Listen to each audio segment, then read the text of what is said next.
ملک صاحب سیاسی جماعتوں کے حوالے سے سیاست اب بڑی آپ گہری نگاہ رکھتے ہیں، مجھ سے زیادہ سینئر ہیں، آپ نے بہت کوریج کی ہے پولیٹیکل ریلیز کی، پولیٹیکل موومنٹس کی. دو طریقے ہیں سارے معاملے کو دیکھنے، یہ جو کچھ بھی صورتحال بن رہی ہے. ایک تو یہ ہے کہ پاکستان تحریک انصاف کو، اگر میں وہ جسے کہتے ہیں ٹیبل کی دوسری سائڈ پہ آ کے بیٹھے ہیں، تو وہ یہ ہے کہ پاکستان تحریک انصاف جو ہے وہ دوسرا چیف بھی نہیں لگوا سکی، نہ پہلا لگوا سکی، جو آرمی چیف لگوانا تھا وہ بھی نہیں لگوا سکی، اور دوسرا جب یہ والے چیف لگوانا تھا وہ بھی نہیں لگوا سکی. تو غلطی ہو گئی شاید، دوسری دفعہ بھی کیلکولیشن غلط ہو گئی ہے. اور دوسرا طریقہ کار اس معاملے کا دیکھنا کہ وہ ٹیبل کی دوسری سائڈ پہ آپ آئیں اور پاکستان تحریک انصاف کے پوائنٹ آف ویو سے دیکھیں کہ شاید یہی وہ ٹائم تھا، یہی وہ موقع تھا جو ہمیں چاہیے تھا کہ ہم ایک بڑی بھرپور قسم کی تحریک شروع کریں گے کہ جناب آپ نے عدلیہ کی آزادی کے اوپر ضرب لگائی ہے، اور اب آپ دیکھیے کہ ہمارے وکلا بھی ہمارے ساتھ ہوں گے، اور وہ لاوا جو ہے وہ پکڑا تھا. یہ وہ موقع آ گیا ہے جس کا پاکستان تحریک انصاف کو انتظار تھا. کس طرح انالائز کریں ان دونوں سچویشنز میں؟ شکریہ منصور صاحب. دیکھیں، جو پارلیمانی سیاست ہوتی ہے اس کے اپنے تقاضے ہوتے ہیں، اور پارلیمانی سیاست میں سیاسی جماعتیں آگے بڑھتی ہیں، الیکشن جیتتی ہیں، حکومت میں آتی ہیں، یا اپنا اثر و رسوخ اتنا قائم کر لیتی ہیں کہ وہ سیاست کے اندر ریلیونٹ ہو جاتی ہیں. ٹھیک ہے. جو جماعتیں پارلیمانی سیاست نہیں کر رہی ہوتی وہ پاپولر بھی ہوتی ہیں. بڑی ایسی آپ نے انقلابی تحریکیں دیکھی ہوں گی دنیا میں جو پاپولر ہوئیں، لیکن وہ کسی حکومت کا حصہ نہیں تھی، یا کسی حکومت کا حصہ بننے میں کامیاب نہ ہو سکیں، یا کہیں اپنا اتنا اثر نہیں چھوڑ سکیں کہ وہ زیادہ دیر تک ان ممالک میں کام کرتی رہتی. ٹھیک. تحریک انصاف سے بار بار غلطیاں ہوتی ہیں، ایک بار نہیں. تحریک انصاف یہ سمجھتی ہے کہ وہ کبھی اپنے آپ کو انقلابی جماعت بنا لیتی ہے، کبھی سیاسی بنا لیتی ہے، اور کبھی وہ سمجھتی ہے کہ جی ہم اس نظام کے باغی ہیں، کبھی وہ کہتے ہیں ہم اس نظام کا حصہ ہیں. آپ نے درست کہا، تحریک انصاف کی ناکامیوں کی لمبی فہرست ہے. عمران خان صاحب اقتدار میں آئے، ہم اس بحث میں نہیں پڑھتے 2018 کا الیکشن کیسا تھا یا 2024 کا کیسا تھا. صحیح. عمران خان صاحب اقتدار میں آئے، اقتدار میں آنے کے بعد انہوں نے پارلیمانی سیاست نہیں کی اس ملک کے اندر. انہوں نے پارلیمان کو سائیڈ پہ کر دیا، انہوں نے پارلیمان حوالے کر دی اسٹیبلشمنٹ کے، اپنے مخالفین سے بات چیت سے انکار کر دیا. بالآخر ان کو رخصت ہونا پڑا عدم اعتماد کے ذریعے.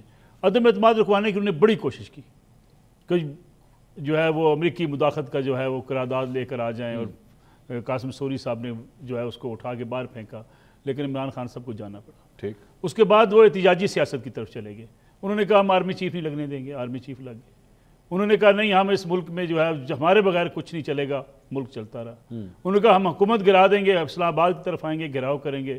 اسلام آباد کی حکومت پہلے 16 ماہ چل گئی، اب دوبارہ چلی جا رہی ہے. ٹھیک.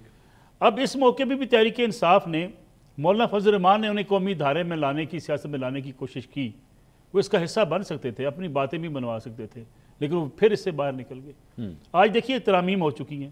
ابھی میرے دوست اور بھائی ہیں میرے، نعیم صاحب، ہمارے گاؤں بھی علاقہ بھی ایک ہی ہے. اچھا. آپ ان کو اتنے پیار سے پھنسا رہے تھے، میں ان کے سائیڈ پہ کھڑے ہونے کو دل کر رہا تھا. یعنی آپ میں نے کیا پھنسایا؟ نہیں، آپ ان سے دیکھیں، آپ ان کو کہاں گھیر کے لے کے آئے کہ وہ آئینی ترامیم کے خلاف میدان میں نکلیں گے. تو کیا چیف جسٹس پاکستان کو نہیں مانتے؟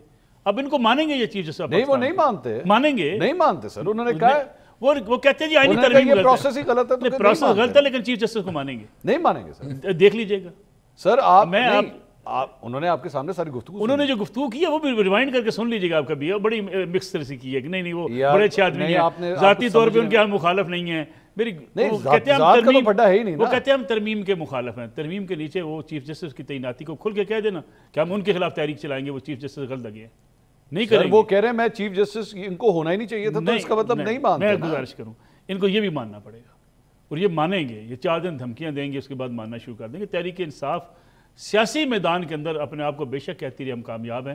سیاسی میدان کے اندر تحریک انصاف آج تک ناکام ہوتی چلی جا رہی ہے، اور ان کی اپنی پالیسیاں ہیں. دیکھیں یہ پالیسیاں ان کی کس کے اثر پہ ہیں؟ پالیسیاں سوشل میڈیا کے اثر پہ. یعنی آپ دیکھیں نا کس طریقے سے بیان بازی آپ نے بھی دیکھے ہوں گے کئی بیانات، اور آپ نے کئی یوٹیوب پہ لوگوں کو دیکھا ہوگا یہ جن سے متاثر ہیں. وہ کیا کہہ رہے تھے؟ وہ کہہ رہے تھے کہ چیف جسٹس پاکستان کا جس دن جو اوتھ سیرمنی ہوگی اس دن وکلا انکار کر دیں گے، اور جا کے وہ بیٹھ جائیں گے اندر. وہ کہیں گے جی کہ ہمیں یہ حلف نہیں ہونے دیں گے، اور منصور شاہ صاحب کو کھڑا کر دیا جائے گا آپ حلف لیں. نہیں، انہوں نے تو کل رات کو حامد خان صاحب نے یہ گزارش کی ہے یا افریدی صاحب سے کہ آپ خود ہی اسے ایکسیپٹ نہ کریں. گزارش پہ آ گئے، گزارش سے آگے یہ کمپرومائز پہ بھی آ جائیں گے. اچھا دیکھیں اس وقت بھی جو ابھی بات کر رہے تھے سر گنڈاپور صاحب کی بات نہیں سنی آپ نے؟ گنڈاپور صاحب تو گنڈاپور گنڈاپور صاحب پورے پاکستان میں تحریک چلے گی سر. گنڈاپور صاحب تو 15 دن کا الٹیمیٹم دے کر گئے تھے عمران خان صاحب کو 14 دن کا. اس کے بعد آرام کرتے رہے نا, جتنی دیر آئینی ترامیم ہوتی رہی. ایس سی او کا اجلاس آ گیا نا بیچ میں, وہ نہ ہوتا سر تو ریسٹ کرتے رہے نا, جو ان کو حکم دے دیا گیا تھا کہ آپ آرام کریں, آرام کرنے کے بعد جب پھر آپ آئیں گے اس کے بعد آپ احتجاج شروع کر دیجیے گا. دیکھیں تحریک انصاف کو اپنی ساری پاپولیرٹی کو میٹیریلائز کرنا چاہیے تھا ملکی سیاست کے اندر. ملکی سیاست میں تحریک سر دیکھیں نا, اب یہ آپ بھی زیادتی کر رہے ہیں اپنے گرائیں کے ساتھ, جو ہے آپ زیادتی کر رہے ہیں. دیکھیں انہوں نے اتنی کڑوی گولی کھائی, اتنی کڑوی گولی کہ جس مولانا کو وہ ڈیزل کہتے رہے, آئی ایم سوری مجھے بہت برا لگ رہا ہے یہ لفظ استعمال کرتے, لیکن یہ میرا نہیں ہے, یہ پی ٹی آئی کا لفظ ہے, لیکن وہ ان کو ڈیزل کہتے رہے, لیکن بار جتنے در کے ان کے چکر لگا لیے مولانا نے ان کے جو مجھے تو کبھی کبھار نا میں بیٹھ کے کاؤنٹنگ کر رہا تھا کہ جتنی دفعہ عمران خان صاحب نے جلسوں میں کھڑے ہو کے ڈیزل کہا ہے نا لفظ, میرے خیال میں مولانا صاحب نے بھی فیصلہ کیا تھا میں ان کے اتنے چکر لگواؤں. مولانا نے ان کے ساتھ وہ ہاتھ کیا ہے کہ جب یہ فارغ ہو کے بیٹھیں گے نا کسی دن سوچیں گے کہ مولانا نے وہ ڈیزل کا ایسا بدلہ لیا کہ ٹکے ٹوکری کر کے رکھ دیا ان کو. آپ بتائیے کہ ان کو انگیج کر کے پارلیمانی نظام کا حصہ بنانے کی کوشش کی, پھر اس مسودے پر لے کر آئے, مسودے پر بات چیت کی, اس مسودے پر جو موجودہ حکومت لے کر آئی تھی جس حکومت کو یہ نہیں مانتے, جس کو 47 کی حکومت کہتے ہیں, فارم 47 کی, ان کے ساتھ مسودہ شیئر کیا گیا, پھر مسودے کی ترامیم ڈسکس کی گئی, وہ ان کو گھماتے رہے, اس لیے گھماتے رہے کہ وہ اپنا بدلہ لے رہے تھے. جی مجھے جس نام سے پکارا کرتے تھے میں تمہیں یہاں لا کے چھوڑوں گا کہ تمہیں پوچھنے والا